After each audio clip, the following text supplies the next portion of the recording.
This is BarCode, a cocktail-powered podcast that dives deep into the personalities, criminals, and heroes that have come to define security across the globe.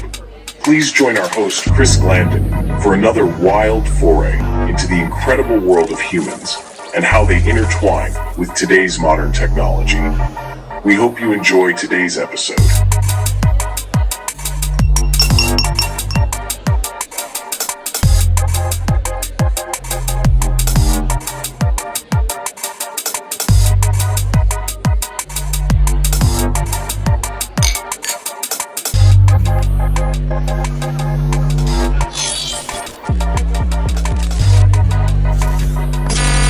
Five, four, three, two, one. Activate.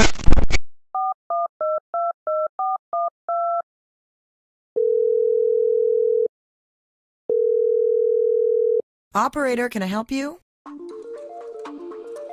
Welcome to BarCode. I'm your host, Chris Glandon, and if you've spent any time in the hacker world, I know you have probably run into the guest that I have on today's show. It could have been on stage, at a booth, winning a comp, or maybe just roaming throughout DEF CON with a dial tone in his pocket. John Ath, aka Panda, is one of the most active and recognizable forces in the cybersecurity community. He's a TeleFreak Black Badge winner, a multi-year DEF CON TeleChallenge champion, and a Freak Me finalist. Professionally, he's lived on all sides of the network, from enterprise defense to offensive security, physical and blue team leadership, and armed with certs like CISSP, OSCP, OSWP, OSDA, CCMP security, and more. He built and led the security program for an S&P 500 company and now serves as Director for Defense Security and Strategy at RedSeer. He's volunteered at DEF CON, DC Furs, JAX 2600, B-Sides JAX, Hack Space Con, Hack Red Con, and probably way more than I'm aware of. He's a true conference junkie and badge life creator who is truly the ultimate community cultivator. Panda, thanks for stopping by BarCode, man. It's good to have you on the show. Yeah, great to be on. Thank you. You and I go back probably to, I think, Hack Space Con this year. And then I saw you in the DEF CON. I saw you at the BarCode party. But we never really got a chance to catch up and talk through sort of your background and your entry point into the industry. So if you don't mind, just take a minute and talk me through how that evolved. Yeah, so I would say it probably started with video games. So a long time ago, I used to use WinHex and, play with various games on my computer and, mess with, just what items I had, how much health I had, stuff like that. From that, and I didn't even think about that as hacking, to be honest, but later on, I got into some game development stuff. I was working on a game called Zelda Online with some friends. They involved in a game called Grawl. So imagine like Zelda 3, but massively multiplayer. And there's a real-time sparring between characters. I kind of got wrapped up in that, but we also had to combat, other game hackers, as well. And then I don't know if it was around that time or a little bit later. I was also doing stuff like Diablo 2. I was involved in the cheat list was the group. A lot of the Diablo 2 hacking, both open and closed BattleNet at the time. And that was actually kind of a cool way to make a little bit of side money. Back when I was in high school, it wasn't bad. Going into those groups, I don't know, there got to be a point where as a kid, I was butting right up against, the wares groups and kind of, organized crime, Carters, stuff like that. I just being on IRC and being around, those communities, and seeing some of my friends, get locked up. I got scared just in some of the cliques and stuff that I was in, and just kind of honestly got out of the scene for a long time. I didn't see back in high school a career in, InfoSec. It just didn't really exist to me. It was like, if I go down this path, it's going to be a bad end. But at the time, I was already doing some other stuff around just network engineering. We used to hold big LAN parties in high school. So South Jersey LAN party back in the day was 80 to 100 BYOPC at our school. And then like we teamed up with a bunch of the other LANs in the area, and we were on a LAN called the GXL. And the GXL was like, I think it was like 260 computers, the first, big one that they did. And then it was like around 600 in a room. But, we had to learn networking. If you're involved in setting these big LAN parties up, you had to kind of just learn networking. Once you have that many computers in a room, you can't just, wing subnetting anymore. It actually means something. So anyway, I took that and I was like, okay, well, I already kind of know how to do some of this stuff. I was working like a on-site technician, type work, just fill in the gaps here and there for Unisys, was the company. And then I ended up working for HP Bank of America on the network infrastructure side. So I worked on a team that did any new network technology coming onto the bank's network. We would kind of chew through it and figure out all the gotchas and how to roll out, across it's a vast, like very vast network. So that was a fun experience. Going from that, where it was like a team of, 40-ish network engineers. And by the way, that's where a lot of my telephony, enterprise telephony background came from up front, was doing voice work for the bank. And the bank is a crazy large voice customer. It's kind of insane, the access that they have to carriers that others didn't. I was working there, like, we were the largest SIP customer at the time for, I believe it was AT&T and Verizon as well. So we were doing, SIP conversion to bring everything over to that, go digital. It was actually really fun rolling through that stuff and learning kind of how, voice was evolving and, seeing, a voice network that big as well. But anyway, getting off of that, like once the bank job ended, I went to a company called Regency Centers, which is a real estate investment trust. It's just a real estate company that's got grocery anchored shopping centers all over the US. Coming in the door, they had a lot of network problems and I helped them solve those. And then quite honestly, I got bored and the technology department at the time was kind of all encompassing of security. This was like 2013 or so, when there was really a corporate push as the S&P 500 company. So there's really a corporate push to build a discrete security program and fund those initiatives. I helped build that with my former leadership and then ended up taking that program over with them. I was there for quite a while where I was heading up the network and security programs. We had an internship program too that I was really proud of there, but I got a lot of experience kind of on all sides of it, running a small security program for that S&P 500. It was kind of cool going from the giant shop at the bank, down to this tiny company and bringing some of the lessons, that you have to obviously right size them for the org. After leaving Regency, I ended up landing at Red Seer. I didn't really intend to. I was actually working with those guys here and there for some other stuff. And basically with Red Seer, it's a really interesting company because they run a badass practice, but at the same time, I'd say sole focus in how they started the practice. It's a really weird story. It was a CTF team and they wanted to fund a convention to replace DerbyCon.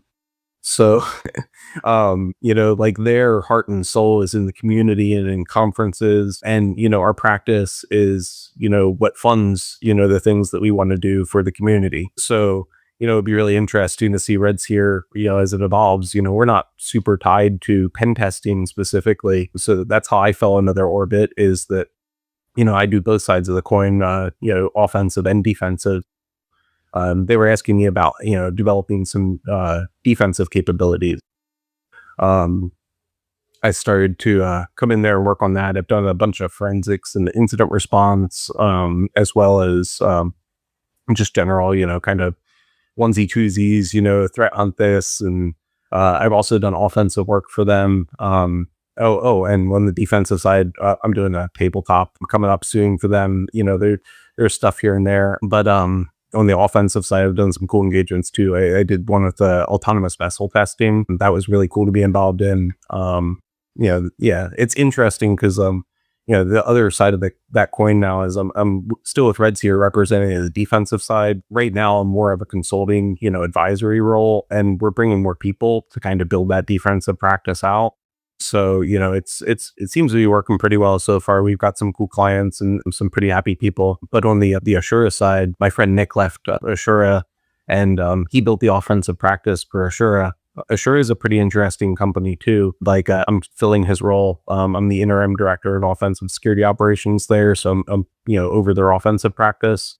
And at Assura, I would say like our focus is continuous testing. We will offer everything on the offensive side, from the vulnerability management as a service, with Tenable and Nuclei and all that. And then on the PTAS side, we'll do quarterly pen testing or monthly pen testing, or really whatever's required. But it's a really cool program where we're seeing these clients pretty often and getting to interact with them and actually seeing the difference that our continuous testing can make in their program. It's been pretty rewarding so far, and honestly a fun side quest for me, because I just saw the opportunity there, and Nick was leaving. They hit me up, and I'm happy to help them figure stuff out and make sure their practice is going well. So they do a lot of other stuff too, GRC, managed security. It's a lot of government and universities, stuff like that. So it's been fun. You're very involved with the community. Again, I've run into you at several different conferences, and we actually just participated in B-Sides Jax this year. You built the official B-Sides Jacksonville badge challenge, which is an interactive challenge. So I'd love to hear about that. Walk me through that and what that consisted of. Yeah. So where do I even start with that? So like, if I start before the con, my idea was that I had these experiences where I was messing with analog phone systems in my career. I'd be, in a closet somewhere with a butt set, listening in on phone calls, or really just trying to figure out, where stuff is located, and then accidentally hearing people's conversations, and realizing, oh, that's how phones work. So, analog infrastructure, obviously, it's something that, at least to the business is still mostly obsolete, but within businesses, analog infrastructure definitely still exists. And, if you can find that, MPO, there's plenty of lines, data or voice that you could, just hook onto. So that being said, I always thought it was fun, to just use those tools and interact with the phone system. I love phones and always really have. Basically, like, the original idea was to make the badges their own butt sets.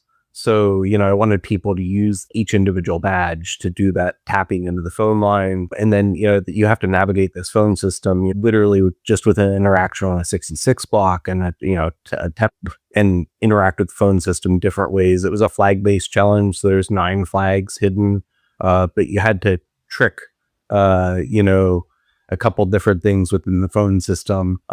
Do some kind of freaking tricks of just simple things, like the greeting may not account for all the options in the menu, what DTMF tones are, and just you run into things during the challenge. But I also like to basically make like I work backwards when I make challenges, so I like to think about what do I want to teach. Here there was the actual use of like the telephony tool, but I also want to teach about phreaking. So like I had a bunch of clips on one of the lines that was like all old TV news about phreaking, and it lets you know about the reporters, that hacked people's voicemails, and just listened in on their voicemails and had kind of a direct source. And there's AT&T archives on one of the lines, so there's a lot of old AT&T stories where if you don't know all of this effort and history that went into making the phone system happen, you can't really understand the internet and the modern systems we have today, because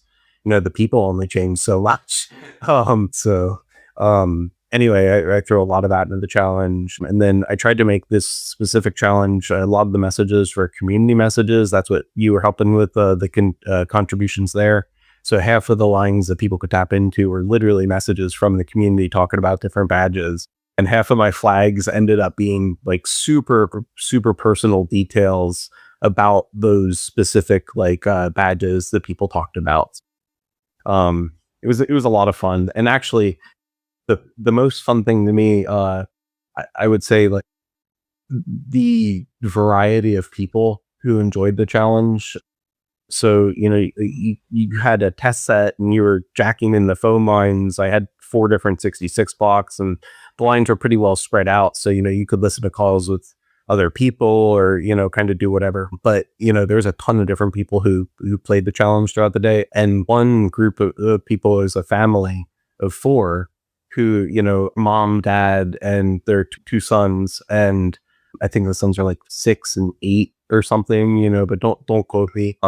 They actually have B-Sides Jack's black badges in the past for both of them, the sons, from winning lockpick challenges. And mom and they're very good lockpickers. Like, they didn't get any handicap.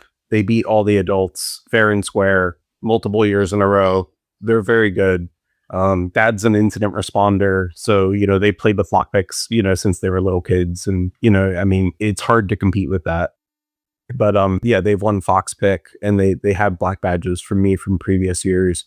So this year it was a four person team, and mom and dad caught up and got black badges from B-Sides checks to meet their kids. So it was super, super cool to see that. And they weren't the only kids that were playing. Like I was telling you a bit ago, like there were kids fighting over answering the phone. So like it's a video game, where they're literally running up and they hear the bell of the phone, and there's 2 kids like fighting over this red phone trying to answer it. Yeah. So what goes into that? Because I know that you've designed it, you engineered it. Like what talk me through that process of that development, and what components are involved. Are you actually manufacturing these badges as well, or talk to me a little bit about that? So yeah, for the badges, I have one of them right here. This is one of the black badges. I always wear a black badge just so I can kind of advertise and tell people, you can win one, kind of thing. I always keep one for myself. That's so cool, man. Too.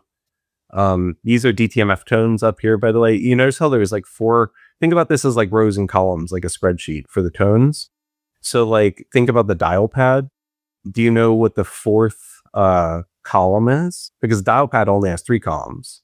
It's a mix of tones. So it'd be like that one and that one, mixed. That's what dual tone is. So the 4th column is actually ABCD, which was built into the DTMF standard. But they never used it really in the dial pads that came out. It just wasn't needed once computers became more of a thing, I guess. And also being able to dial A, B, C, D, and the whole alphabet. Just with 1 through 9. Kind of superseded it, I guess. So in this case, the badge actually ended up uncoupled from the challenge in a way. But like I said, my original intention was to make each badge a butt set. Unfortunately, our B-Sides, we need more sponsors. By the way, guys, if you want to sponsor our B-Sides, please do. Basically, like it was too expensive to make every badge a butt set. We just didn't have it in the budget this year. So I ripped out, kind of that functionality. I still made the challenge, and instead of using the phones as butt sets, I just bought, old butt sets off of eBay, cool retro ones from the 70s and 80s. And I had earlier stuff too. They actually had some pulse butt sets, which I actually think was kind of a blessing in disguise, because it's a cooler user experience to use actual AT&T and Bell South gear, while you're playing, versus I don't think you'd have the same impression if you're using a badge, it's not the same feel. But anyway, so the badge was super simplified this year. And that was also not just a cost thing, but it all in part for speed of assembly. Because these badges aren't just like I get them from China and hand them to people like a lot of the DEF CON badges. They're self-solder. So, we have all of the B-Sides attendees, if they want to solder their badge, we have a station for them and they can come solder their stuff. So there's been issues in the past where it's like huge lines. So I was thinking this year, with it not making the badge a butt set, simplify it as much as I could and try to streamline the process for assembly, just to see how it affected, the buildup of people at the solder village. And it actually worked out really well.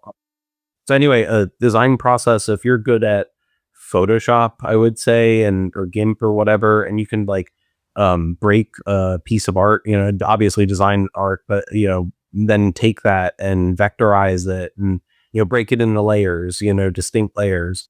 A circuit board is a bunch of different layers. Up until very recently, we couldn't even do full color. Oh, you can. JLC PCB does amazing full color. You have to use easy EDA if you do, if you want to take advantage of that. But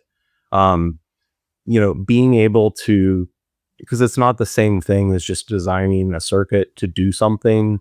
You're trying to design a piece of art, designing the art first, the concept first, and then like being able to turn that piece of art into like a production file, but it's no magic. It's just like, being detail oriented, breaking that art apart. And, if you see little issues, going back and tweaking stuff. And, I've used for like vectorization, I use a tool called vectorizer.ai. That's helped my process a ton, because I used to spend like, 15 hours, 20 hours doing some vector stuff, manually tracing. Now it's, a lot quicker. But, where I'll get output and just have to do like basic tweaks on the vector side. But obviously there's still a lot of time that goes into laying everything out. You always want to do prototypes if you're ever doing a run of badges. So these are being manufactured in China. It's a little different than when I was in high school, and like we would get the 4 or whatever that had the copper coating the whole top, and you had to like use acid to melt the copper where you didn't want it. Yeah, you could get those kits at Radio Shack. It was a lot of fun.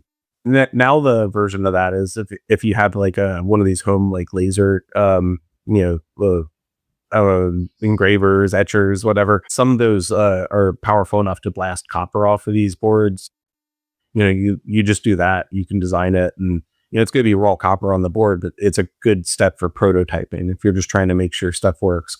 Sometimes like you just don't have stuff placed correctly on the board, and a component can't fit in a certain spot, or make a trace too thin and it's not produced right at the factory, or maybe the factory does your first batch of boards one way and then the second one's a little bit differently, which does happen. I always recommend, if you're doing any big production run, do prototypes, because it could go from a couple grand for a small badge project, run of boards, to 40, 50,000 easy for, a DEF CON badge project, where there's actual real functionality. You're looking at like $60 to $80 a badge. My stuff for B-sides is going to be like under $5 a badge, including lanyard, So manufacturer is a little weird at first if you're having someone fully make the thing for you, because you have to generate what's called a pick and place file. So like you have to tell the machine where, exactly what parts you're using in your bill of materials, and then like you have to tell the machine where exactly to put it on the board and solder it. But anyway, I would say like, having the concept first is fine, and then kind of working through the other stuff. If you run into issues, ask for help. I don't know all the answers either. None of us do. You have the right network of friends to kind of help. And, if you make a prototype and it sucks, oh no, you made 5 of them, You have to break a few eggs to make an omelet or whatever, right? So the cool thing about it is like, for everyone out there, like I didn't go to college. I'm strictly high school and experience and certs. I have a lot of certs, but as far as like one of my dreams out of high school is to go get an electrical engineering degree. My uncle has done a lot of really cool stuff, work for JPL, Lockheed. I wanted to go that route. I thought that was like super, super cool. All the stuff he was working on out of high school. I, didn't have the plan, without parents, stuff, kind of helping out. I didn't have the support that some other people have. So, I just kind of fell into the working world. But, even without that electrical engineering, degree, I realized later, like everything is kind of like it's not as hard as it used to be. Like if you need to design a circuit to do something, there's probably an open, design that's out there already that you can just copy and learn from.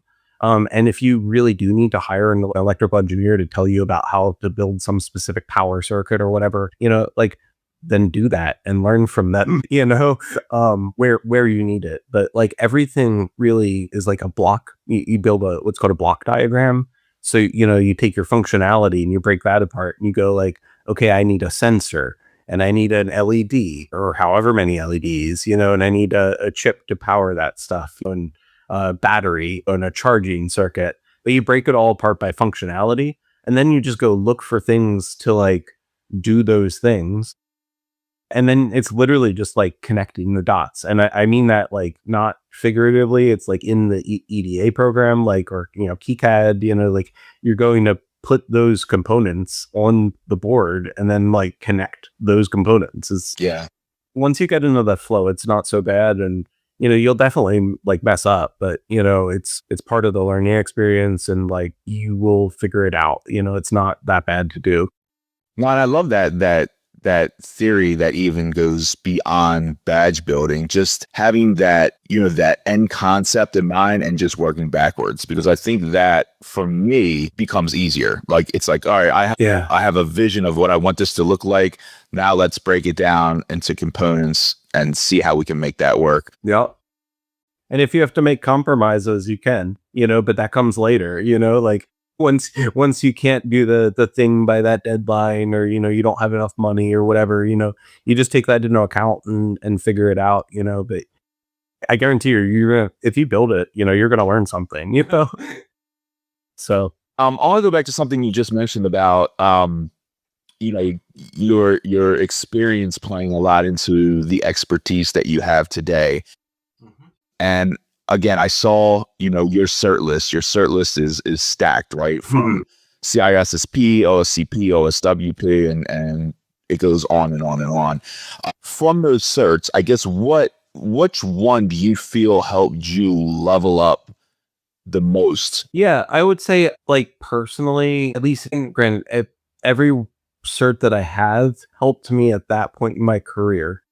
So, don't forget that, like, it doesn't make sense. So, like, a CISSP, you're going to need those years of experience, to even get someone to sign off and get it. When I was at the bank, the CCNP stuff was more important than, anything else. But then when I moved beyond the bank, like, the defensive stuff was important as I was building that practice. And then, like, as I was learning to, make that practice better, that's when I kind of fell back into red teaming. So I could be able to exploit, run a proof of concept exploit and, show whether something actually got patched, or, maybe the developer of that patch, didn't get it right because they're, didn't sleep for 48 hours after a 0-day was released. But, I was learning how to validate, kind of the stuff that I built, and just make sure, we were making the right decisions there. So the OSCP, that's kind of why I went after that one. It was also cheap. SAN certs are, like $9 or $10 now, which is fine for people who can afford that. But, like, even if you have a company behind you and a good budget, it's hard to justify some of the more expensive certs, if you don't have scholarship or, the attached like school programs and stuff like that. I think OSCP, I paid like $1,200 or something for all the courseware and stuff back then. So, if you have a training budget of $2,000, like, what else could you get that was more bang for the buck? It was a pain in the ass. It was a harder cert. It was one of those things that it was definitely worth it. And that I feel like personally has helped me, at least at this point in my career, where I'm like, let's put it this way, I wouldn't be in the offensive roles, I feel like, without some offensive certs to back me up there. Because, if you spend time on the blue side, like, there's blue guys that, they dig deeper, and then there's people who are just kind of responding to alerts and, escalating that. And, it's important to learn both sides. If you are on the offensive side, try to learn some blue teaming, and then look at what the attacks you're doing, do to, elk stack or Splunk or, whatever you have in place. On the flip side of that, if you're a blue teamer, learning the red side and actually understanding, what it takes to dump passwords from a domain, or whatever, is going on your network. It's really important, because, like, if you don't actually go through those exercises, you don't know how long it takes. So you don't know how long you have from that initial alert. Are the attackers going to be gone, or are you going to catch them in the act? You don't know this stuff until you actually play through the scenarios. And I don't mean just like a tabletop, because tabletops are great too. I used to play like backdoors and breaches, which is awesome. By the way, I'd shout out every quarter with my team, and that side of it is very important too. But I look at, like, there's the assessment of your program design, or assessment of design, and then there's the assessment of your implementation. And I look at those as kind of the two pieces of any program, and they cycle back and forth. So, you assess the design of the program, make improvements, and then test it, and then do it again and again. Right? So with that, you can heavily involve, again, like you said, on the offensive and defensive side, as well as the strategic guidance. What would you say is one lesson that you have learned from the offensive side that you feel defenders still aren't taking seriously enough? a lot of times people don't really understand what's going on. And I just mean that they'll see an alert and not really ever fully validate it. Maybe they'll accept it and make an assumption that it's one thing, but whether or not they dig into that and actually determine 100% or, as close as they can to 100% that it is that thing that they thought it was, versus just accepting it or whatever. So, an attacker only has to be right one time. So I think that defenders a lot of times don't realize, kind of how cooked the game is. Yeah. That, you have to be on point with layered defense, updates, you have to validate things, you have to make sure that your hygiene's good. Being good at defense is not a one-time job. You don't fix all the things and it's done. It's very much like, security janitor. You're constantly testing, improving. I would say the continuous improvement of your program is probably the most important thing. It's okay to not be the best, but then, every time you do it, you should get better. Mm-hmm. And I think a lot of people underestimate, maybe old hat threats, so I'm a big phone guy, that's a rabbit hole, people think phones aren't an issue anymore, but then they still use voicemail, so yeah. And the human element too, the human element, unfortunately, or fortunately, I guess, for if you're the, offensive side, doesn't change, they're still preying on the same psychological, responses that all of us have because we're human, and it's only going to get worse with AI too.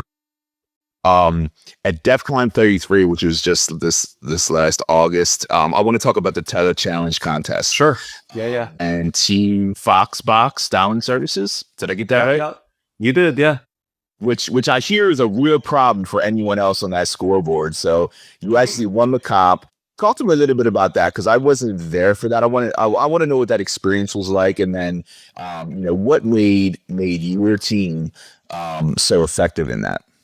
Yeah, so this is actually the third time that we've won the TeleChallenge, but we've played since I think 2017 or 2018, and it took us a long time. I think the first time we won was 2022. So we won 2022, 2023, 2024. TeleChallenge wasn't running, so we played Freak Me instead, and we got second place on that. And then 2025 to this year, we were back to TeleChallenge and won that again. I would say that the contest creators, I feel want us to win. Let me explain this. So definitely no hurt feelings to anyone at DEF CON, but we would love black badges for winning the TeleChallenge. That is our team's dream. And we love the game so much. It is a huge throwback. The nostalgia every year, hanging with the Telefreak crew as well, is awesome. We love that community. We love the game. We love just being on the phone. So my DEF CON for the past many years at this point has been almost 48 hours of dialing phones.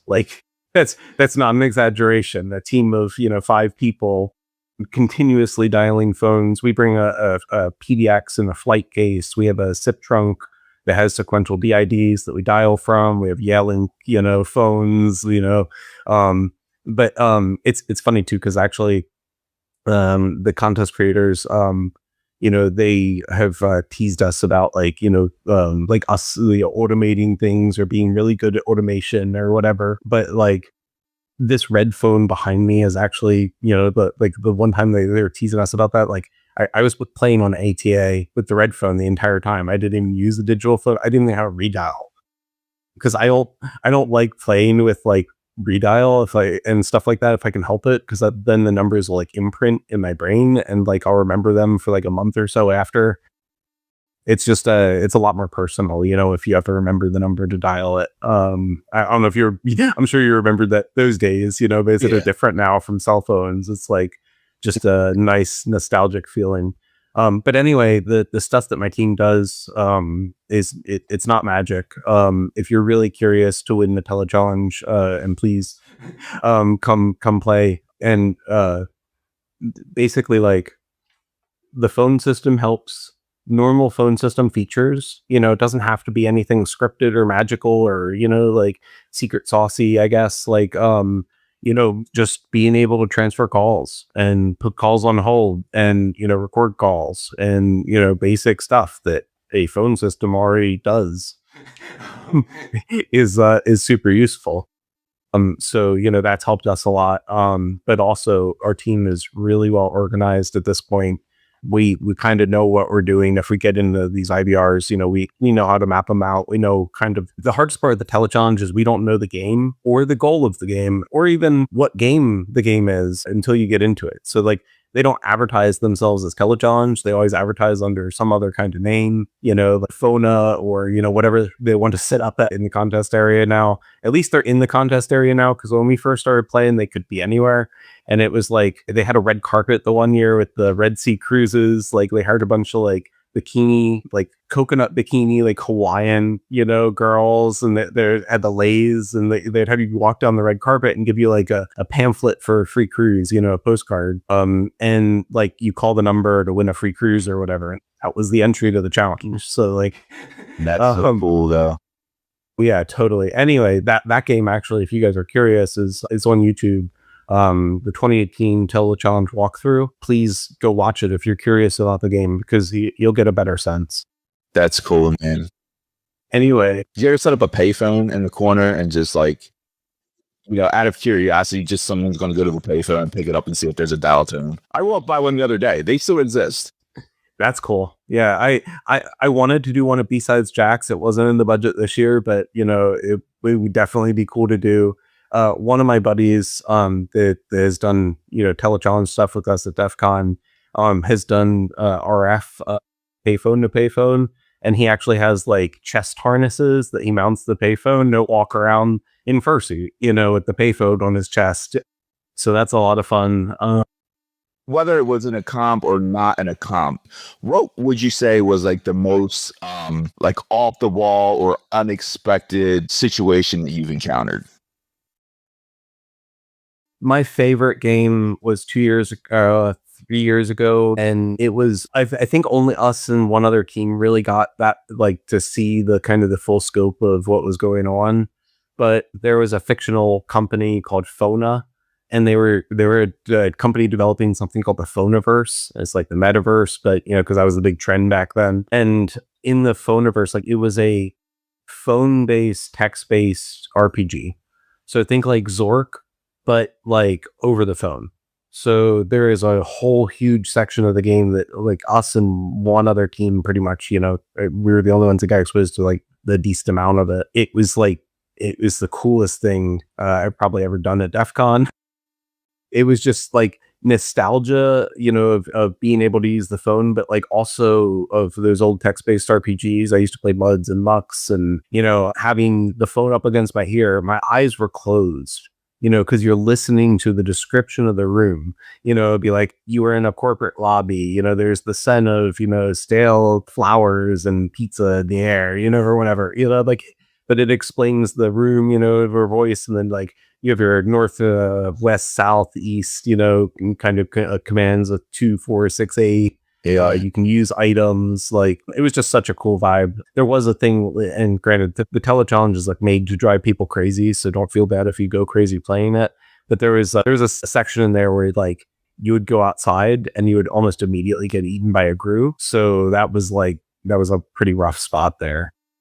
I would say outside of like game universe though, for phone stuff, I worked, at a company that, at the time I played my first TeleChallenge, they had externally accessible, voicemail pilots and the 4-digit extensions, 4-digit pins, for pretty much everyone in the company.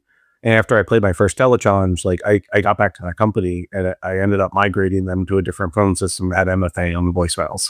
So like, you realize, very quickly, like the real risk, and people, I think, over-focus on cyber and AI, and obviously there's real stuff to focus on there, but they underestimate, some simpler things sometimes. Yeah. Yeah, definitely.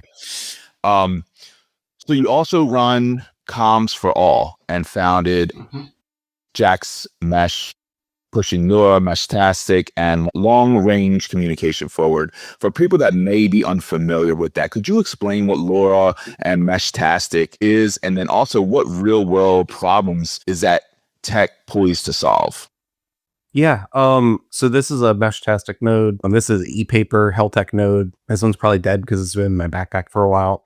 I need to charge it. But also, besides Jax, I can't take full credit for the phone challenge. We had a team. So our little team for the actual phone side of that room was me and a guy named Jimmy. And he did most of the phone system configuration. We used free PBX, and then we used an old AdTran gateway, from the level 3 Time Warner Telecom days, which, by the way, the web interface is still the same as the 90s. It's hilarious. But, and then we had in that same room, there was like a wireless village kind of thing going on. And my friend Dan and Nolan, he set up, they're giving away free MeshTastic nodes. We had a like local, MeshTastic channel for B-sides. And then we had a projector that was showing the spectrum analyzer for that frequency, as well as any message in kind of both the open channel and the B-sides channel up on the wall. So we had a lot of interaction, questions about MeshTastic, and there was ham guys in the room too, which was super cool because we got a lot of questions from them. Now they're part of our community, which is super awesome. For Comms for All and Jax Mesh, like if you are curious about MeshTastic, even if you're outside of Jacksonville, please join our Discord. There's a very active community, and it's definitely not something that, like, I know one person that makes a community. The people in there are incredible. There's a couple guys who have been putting towers all around, my city, which we lag compared to some of the other cities that I've been to. That we're starting to see various nodes go up around town. The idea of MeshTastic is, if you want to send encrypted text-based communications using these LoRa nodes, long-range nodes, you have about a 2-mile range node to node, and they're very tiny. They could fit in the palm of your hand. You can power them with solar panels, and with a 2-mile range, like, that's cool and all. But and they run on the 915 ISR band, so it's like, similar to like cordless phones and a bunch of other junk. So I would connect my cell phone to this node specifically. I would use my cell phone with Bluetooth, connect to this device. This device could be, sitting in my room or my backpack or whatever. And then it will reach out about 2 miles to, up to 10 miles if it's direct line of sight to nodes around me.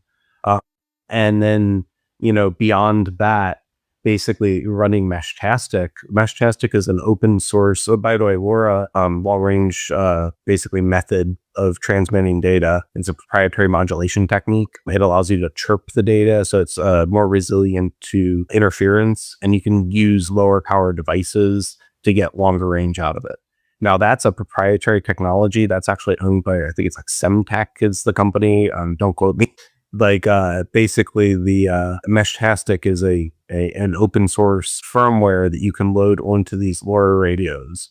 And that allows you to basically mesh all of these radios, all these nodes. So if you're thinking 2 miles between radios, now all of a sudden you're in a city like Chicago, for instance, where you could be you could be at O'Hare, and you could mesh someone all the way south of downtown. And it's just hopping 2 miles, across this network of these low power nodes owned by the public, owned by all kinds of people. And you can send, encrypted comms in chats. It's up to 256. And then they actually have full key exchange, asymmetric key exchange for private messages as well. So do you need internet access then? No. This is like, and don't imagine it like you're going to download YouTube videos and stuff like that and transfer files. It's like 27K ish across the mesh. It's enough It's for completely covert channel, right? I mean, like, totally. I'm thinking of for like a use case, like military communications. Yeah, they use MeshTastic nodes in ATAC right now. So if you're familiar with like the ATAC stuff, you can get a MeshTastic node with a GPS on it and enroll that and use that there. Yeah. Okay. But there's a lot of use cases. I would say like it could be for most people, it's person to person, communication. So across the city or, small, like say a very remote, like campground or something, music festival, it could be that kind of thing where person to person communications, just staying in touch where there aren't cell phone towers. It could be maybe people in a country that can't afford cell phones and $60 or $80 a month or whatever, and they're still entitled. And in my mind, I feel like encrypted communications are almost a human right at this point, and it shouldn't matter how much money you make, or like where you live, you should be able to, send a message to grandma up the hill, like, especially if there's a storm or something that rolls through that messes up your other communications, Yeah. And there's like, it could be a sensor, like, you could hook one of these up to like a gate or something, at the end of your property, and it's a mile down the road, it's too far for your Wi-Fi, but, you could do something there, actuate something, or have like a motion sensor, or really the use case. And you can also set MQTT, like message queuing. You can turn on MQTT stuff on the nodes. So relay that across the mesh, and that could be internet connected backhaul to some of the nodes as well. So possibilities, I think, are like the best and worst thing about MeshTastic, because there's so many of them. It's hard for people to be creative. I'm trying to figure out ways, I've gotten more in like the NCAE cyber games shirt. I've done a couple MeshTastic competitions. That was one of them where I made a challenge that fit into their overall CTF, where students had to actually use MeshTastic nodes and communicate across the network, for different flags. And there's geo-based puzzles and stuff as well. I've run a couple of those. That's been a good way to get people involved and kind of, use the technology and see it. Because if there's not a lot of people around, yet, it's kind of hard to get those first people, to kind of stand up the good network, where you can just get a node and they pop one, you see it, the city light up, until it's a little rough. So like challenges are one way to get people into it. Also, we're trying to figure out like my local community, we've been thinking about like, how can we get hams interested? Because they have all this tower access and stuff.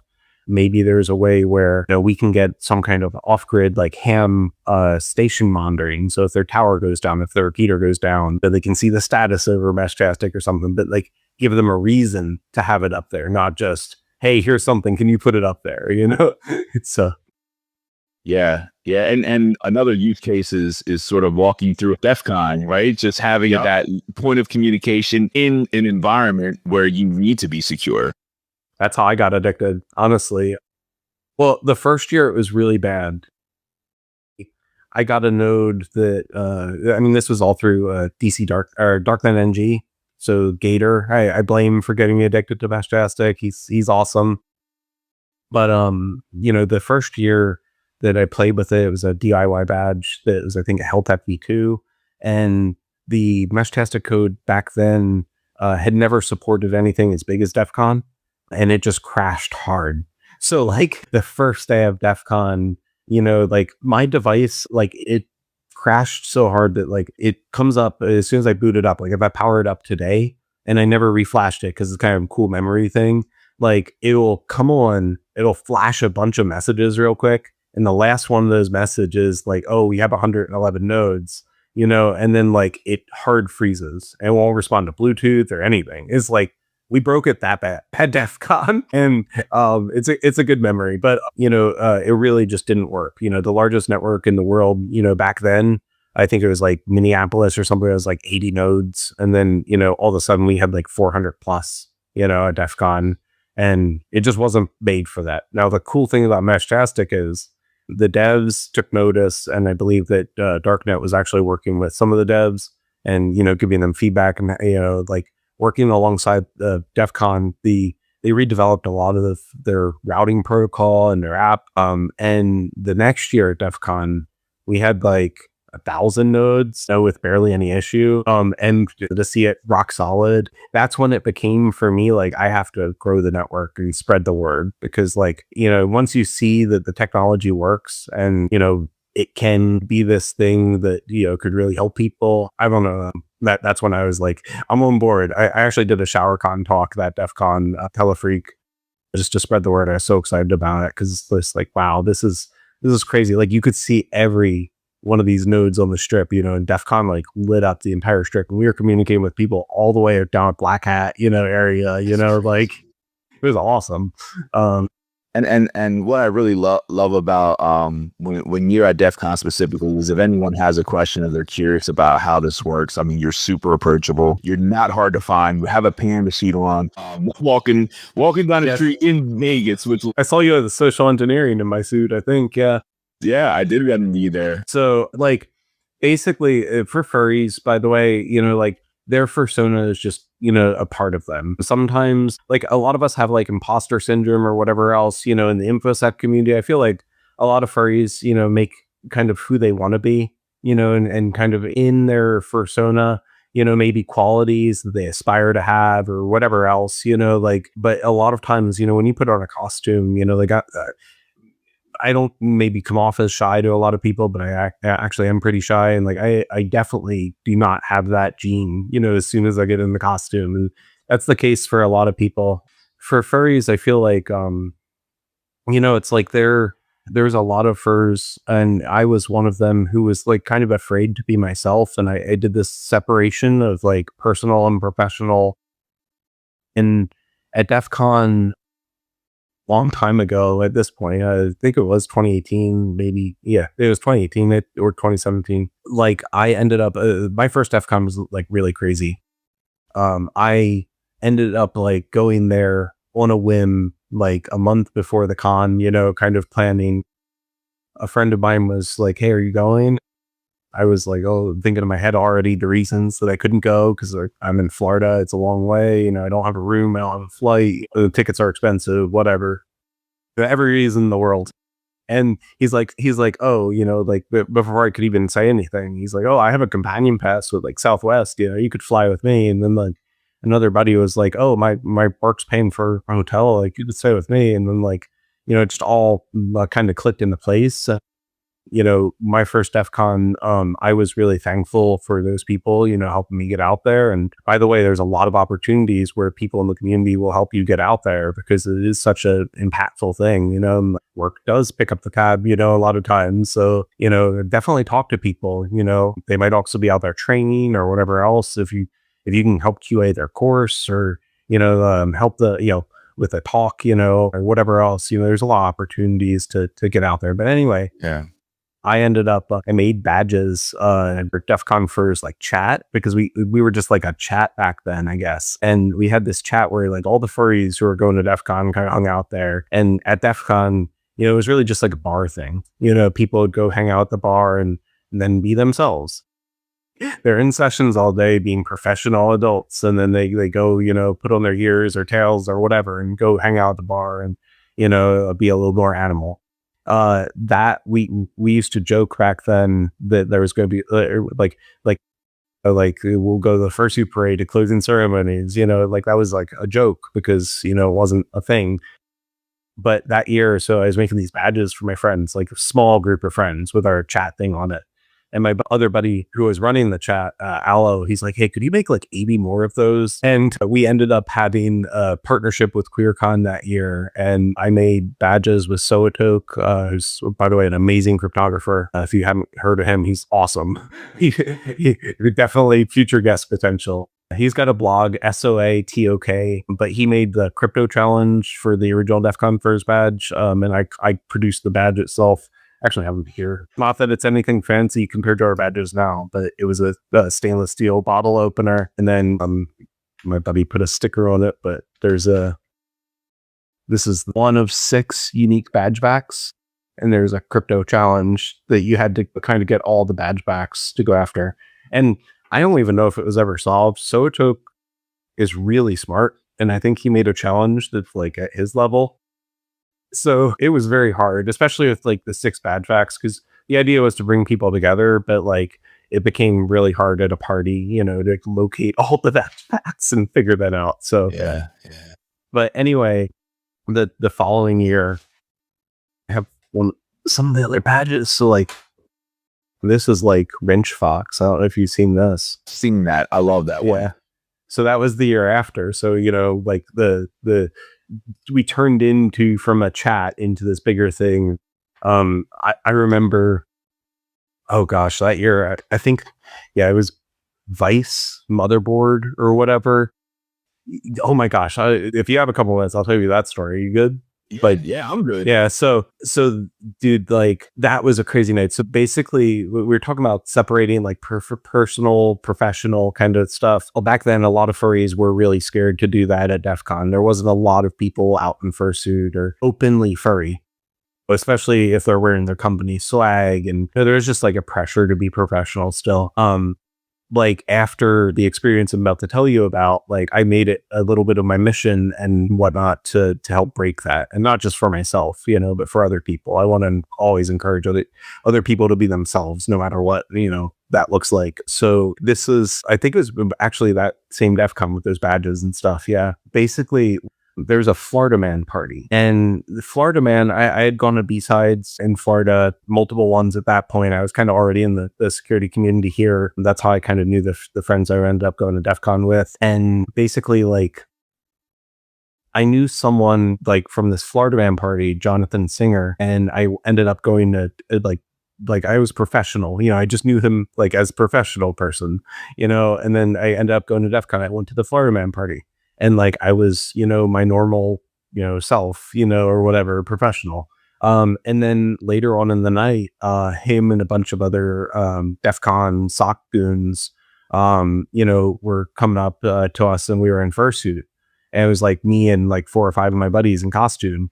And he comes up and he's like taking selfies with me, because I found out later him and his wife really, really like pandas. And there's actually like when they proposed that was at like the last panda enclosure in the US that they hadn't been to yet. Like there's a whole thing there. So it makes sense that he approached me. But like we had this incredible night, and that's where the Vice Motherboard stuff happened. We were just, party hopping in suit. We ended up having the elevator thing happen that kind of spurred that article. But, and by the way, that was like, you're not allowed to have masks on in the casino specifically, which makes sense because, if you're like tied to the games or you have weird, conflict of interest, they need to know. So they do facial rec everywhere. But like the lesser known fact was that Caesars is doing facial rec everywhere across all of their resorts. And it's super, super, super detailed.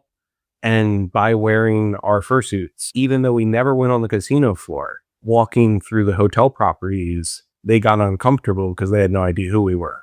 So like, so we had security approach us a couple times, and we were just like, oh yeah, no problem. We'll go take it off. And then we would just go to whatever party we were going to, because like they don't know where our room is, right? So Yeah, even within like the confines of DEF CON, right? Like it depends where it is, because like ever since the shootings and stuff too, they've been super sensitive about masks, But anyway, with that stuff, we already did that a couple times where we were like, oh yeah, we'll just, sorry about that. We'll go back, our room change. And they realized real quick that we weren't doing that. So they had like 12 guys follow us into I think it was the Forum Tower elevator lobby. And Jan Decrypt, what was her ex at the time, Twitter or whatever. He tweeted something like, I'm in an elevator lobby listening to a group of furries getting accosted by hotel security for foiling the facial recognition systems. And the tweet blew up, and like it was really funny to us hackers because like back then DEF CON, you couldn't even buy it on a card or anything yet. It was still cash. So like my friends would do group buys with like 15 or 20 grand and buy like all the badges for the group sometimes. But we're doing crap like that. And then like we're also at like the most technologically advanced, resort facial rec, security probably in the world. It's Vegas. And it was across all their properties, and they're trapping people, like the detail that they can see is insane. Like they can see where you went, what you spent. Like you walked to that Starbucks, you bought a latte, then you went to this slot machine, you spent this amount of money, then you walked back to your room for 15 minutes. And then, like it's everything, dude.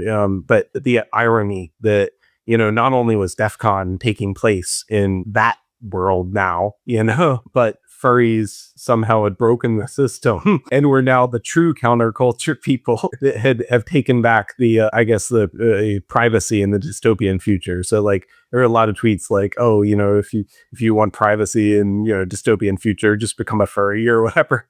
So that was the story behind that article. But like that night was just a ton of fun. We were party hopping.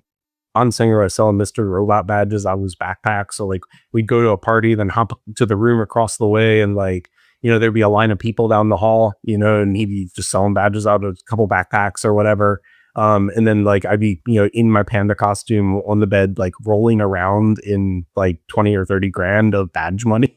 It was hilarious and a ton of fun. At the end of that night, like, I don't know, it was like 3 or 4 a.m. And like we went to a balcony con, which is I don't know if you know, but it's like where the goons all hang out. So they kind of have 24/7 kind of spot that they figure out where they hang out. And so we were hanging out on balcony con, and a bunch of sock goons, and I was just chilling, talking to a singer for a couple hours. And like in my head, I was really nervous about like I had a really good night. I was like, do I tell him that I know him? Because like I've been in my Panda costume the entire night. So I was like, like struggling a little bit, like, like, will he think less of me? Like, should I tell him, like, should I keep it a secret? Like, I don't know, like, cause I was still trying to keep those two worlds completely apart, and, before I could even like make a decision, really, he offered me a job. Kind of came out of nowhere, but it makes sense. We were talking all night, but like, if he didn't care, that he only knew me as this panda and he was willing to hire me, based on, just that, like the experience outside of, like that. Yeah. I was like, oh, well, it really doesn't matter. Like that was where that light switch moment happened. And I was just like, this is an industry where, no matter what you are or who you are, it doesn't matter, hackers are a counterculture thing. And, you really can be yourself, like it doesn't matter how businessy the business people around you are, as long as you treat them with respect and professionalism. They don't care what you do on your weekends, as long as you bring the skills to the table and make their org better, or whatever you're doing for them, like no one cares. And ever since then, I've been pushing DEF CON furs and, trying to help them grow. And it's absolutely crazy to me and really cool that, there's a literal fursuit parade through closing ceremonies now. People have worn ears and tails on main stage, just the confidence of having the group, has really opened up a lot of people the same way. So it's been awesome. Yeah, I love how our industry specifically has just become so inclusive. It's a great thing to see. So did you ever talent on that night, or was it later on? I got woken up by Vice because the Vice stuff blew up. So they were blowing up like I don't even know how they found our information, but they were calling like me and 3 friends, like that were involved. So they were blowing up our phones, and we were stressed because we love DEF CON, we love the goons, we didn't want to get DEF CON or our group or anyone in trouble at the hotel. Like we actually, like I told him when I reached out to him, which was for media advice. I was like, hey dude, they're hitting us up, like, do you have someone I can talk to, or do you have any advice, because like I wanted to talk to someone, on the DEF CON media side before, I went and tried to talk to Vice News. By the way, if you ever get approached and don't know what to do, please take that route, because they were awesome. DEF CON was like, they're going to be fishing for a story, and they're going to just be like looking for something, don't give it to them, essentially. And it was totally that, because we got on the phone with them and it was like, did you feel like you were treated unfairly? Did you feel accosted? Like, blah, blah, blah. It was like, no, they were fine. When we asked to take when they asked us to take our heads off, we went back to our room, did it, like we didn't give them anything, but for some reason it was still interesting enough, just like furries at DEF CON, that they still wrote about it. You've competed in challenges, you've built badges, you've led some, volunteered, you've done a lot for this industry in almost every facet. Where are you going next? What's next for you? What's the next, challenge that you're gonna take on, and where can you see you next? I'll be around. I'll definitely be at next DEF CON. I also do kind of all hacker summer camps, so I'll be at Black Hat and B-Sides, Las Vegas B-Sides as well. I generally try to volunteer there. My current challenge is the Ashura. So, working with Ashura, that's my full-time gig right now. And it's basically, I'm picking up this really cool, really pretty mature offensive practice with a lot of great clients. And I'm focusing on, how we can better deliver service and really just streamline the practice, make sure that we're prepped, as we scale up, because it's P10. So, you're testing these clients, every quarter, every, twice a year at least. So yeah, it's definitely a service delivery game of figuring out, how to play that right. Anyway, it's been a fun challenge. And, I like getting the experience right now on the offensive team, because it's such a good time where there's so many changes and tooling, a lot of the automation stuff, for various, AI type tools. We're in a really interesting time where, in any of the work that I do, I'm using some automated tooling and then obviously validating, manually after the fact. But, the tooling, what it's not good at right now is chaining different, attack vectors and making a really cool, thing, but it might find a bunch of low hanging fruit really quickly. And in the tests that I've been doing, it's kind of evolved where the stuff that might be featured on a report is now just a little footnote. And it's because we had this efficiency up front, in finding some of that low hanging fruit. We can spend our hours on digging deeper and getting more for the customer. So it's just such an interesting time to see all that stuff shake out and be part of it. It's a cool side quest. As far as Red Seer stuff in the future, I would really love to see us sell some of our technology because we have such an amazing group of people, in community around us. Like I was saying before, I don't think we care how we pay for the community things that we want to do. If we can sell some of the awesome stuff that we're doing now, to other practitioners, I think, and support our cons and the community, with that, it would be super win-win. So, that's a possible future adventure. I want to make more badges and, do more challenges and, grow the community of people who do challenges. For instance, I was thinking today, it's we have contests at DEF CON, but there's no contest village. No one's teaching you how to make contests. I think it would be really cool to figure out some kind of way that we can get some of these senior, guys, who are building contests every day, teaching kind of the next generation, how to do it, here in town, UNF, has Aspirations. They just ran their first CTF and, it was they had a couple choices, but ultimately it was they could PowerPoint their team to death, and math and this and that, for how to play CCDC, or they could make a game, it's that's why the kids were fighting over the telephone, because it was a contest, it was a challenge, it was game, I think if more people know how to take the boring stuff, sometimes the bang your head on the wall stuff and, give you a reason to bang your head on the wall, at least, we'll make a lot more hackers. So yeah, and we meet them.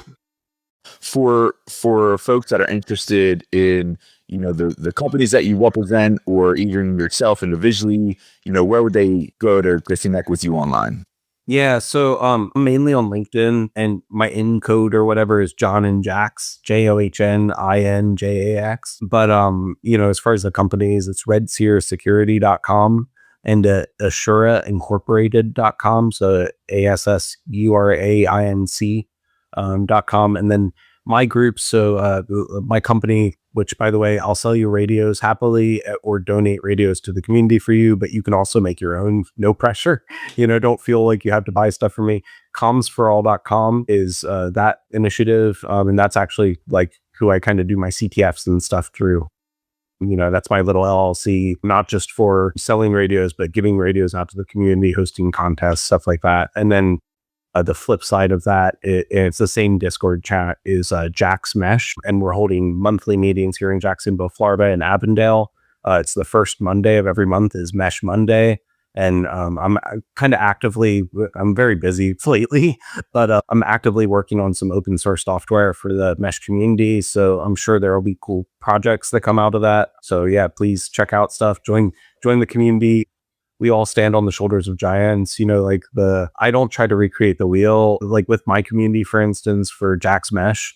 I'm just like, most of my website is just awesome MeshTastic, which is like a Git, resource, and Git repo, and it's like, I would rather contribute to that and then pull that data into my site, so that way we have a collective resource, it's like, I try to work like that, where it's like, how can I, help influence the community? Like my old job, it's like, the real estate stuff, for the next adventure, actually, this is just the come back around to answer that. Like my old job, I got to the point where I was influencing the company and our strategy and stuff like that. At this point in my career, my goal, at least for like a good part of my goal, is to influence the community and help, grow the next generation, help inspire the way we do things, and, just do my best, day to day, in the practices that I'm a part of. But yeah, that's my next adventure, is, figuring out how to influence the community. So you traveled a lot. I've seen you in Vegas. I've seen you in Florida. Like, there's a lot of traveling that you do. I'm just curious, what's the most unique bar that you've ever been to, and what made it unique? So yeah, I gotta give a quick shout out to Kickback's Gastropub, or Goozle Pipe and Gutty Works is kind of what it evolved into. It's like a 2-bar. I don't even know how to explain. It's more like 3 or 4 bars. It's here in town. It's where we used to hold our DEF CON 904 Jax 2600 group.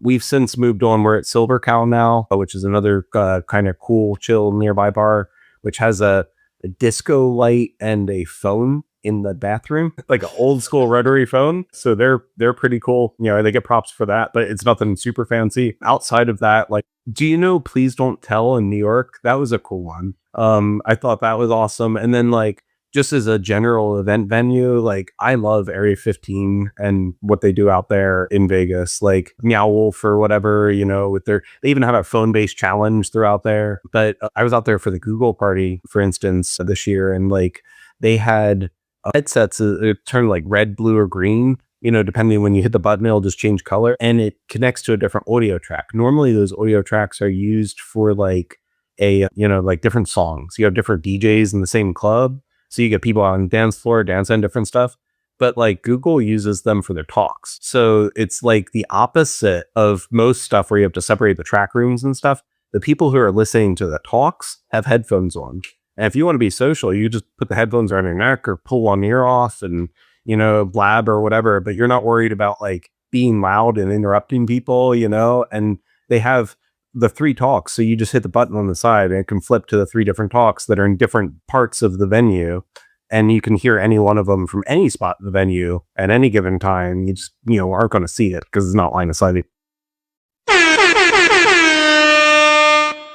Okay, so I just heard that call here. If you opened a cybersecurity themed bar, what would the name be, and what would your signature drink be called?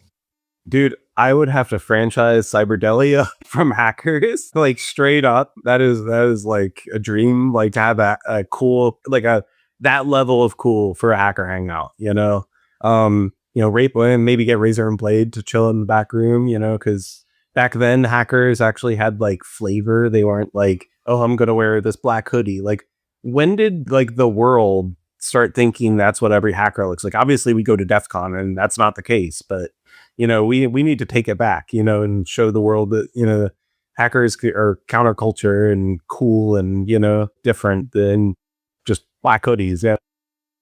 I was thinking about the drink. So like, it'd be something virgin, cause I don't drink, but, it would probably be like, I don't know, maybe something really fruity, be like Purple Panda Punch or something, Nice. Yeah.